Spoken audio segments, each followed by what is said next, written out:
አንድ በጣም የሚዋደዱ ወዳጆች ነበሩ ይባላል እና በጣም ከመዋደዳቸውና ከመፋቀራቸው የተነሳ ከለታት አንድ ቀን ቁጭ ብለው ሲጨዋወቱ አንተ ሲኦል የምትገባው አንተ ገነት ነው የምትገባው የሚል አይነት ጨዋታ ጀምሩ ይሰማችሁ እና በጣም እየተጫወቱ እያለ አንደኛው ጓደኛው እኔ ሲኦል የምገባው አለ። ምክንያቱም ጓደኛው በጣም ከሱ የተሻለ መንፈሳዊ ሥራ ሲያየው ስለሚመለከት ማለት ነው ሲሰራ ያየው።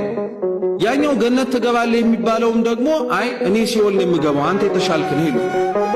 እኚህ ወዳጆች እንዲህ ከተባባሉ በኋላ መጨረሻ ላይ ሁለቱም አንዱ ሲኦል የምገባው ሲባል አንደኛው ምን አለው ይባላል አንተ በቃ ተው እኔ ሲኦል ልግባ አንተ ገነት ግባ ማን ያውቃል አንተ እኮ ገነት ገብተህ ወዳጄ ነው ብለህ እኔን ከሲኦል ልታወጣኝ ትችላለህ አሉ። እየሰማችሁ ይሄ ገነት ትገባለህ ያለው ጓደኛው ምን አለው አይ አንተ ያለህበት ሲኦል ይሻላል እኔ ብቻዬን ከምገባበት ገነት አለ።